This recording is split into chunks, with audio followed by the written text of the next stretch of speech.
There are three main variations when it comes to chest flies: cable flies, machine flies, and dumbbell flies. With the cable flies, take over a stable split stance to ensure good stability. Start by taking a few steps forward to make sure that the weights are constantly in the air, keeping your chest under the constant tension.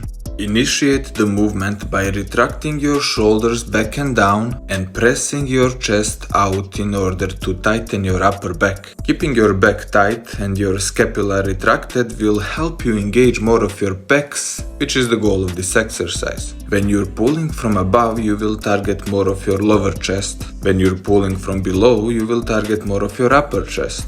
And if you're pulling horizontally, the entire chest will be equally engaged. But wherever you're pulling from, always create a setup so that the path of the cables is aligned with your arms for maximum efficiency. Bring your hands all the way together and focus on squeezing your pecs. Then slowly control all the way back and feel your chest stretching.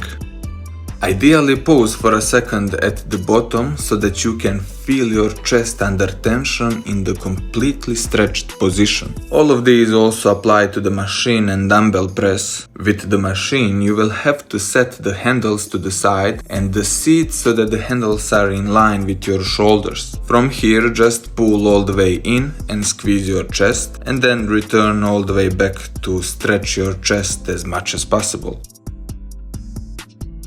The only difference when it comes to the dumbbell flies is that you won't be able to squeeze your chest under the load at the top of the movement, as the resistance is coming from above because of the gravity. Although that is not such a huge issue because the stretched position is the most important either way. That being said, you want to stick your chest out, and as you go down with the dumbbells, reach your chest up towards the ceiling and you will feel an amazing stretch in your chest.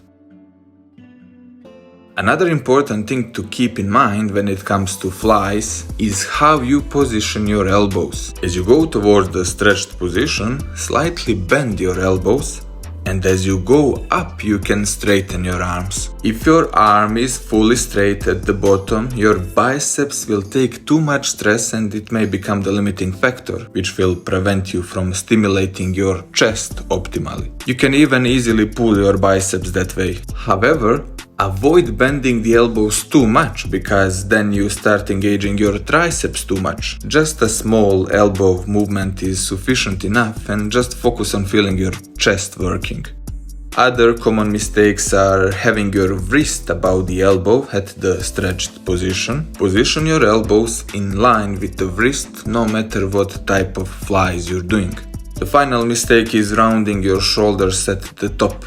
Always try to keep them in the slightly retracted position and your back tight.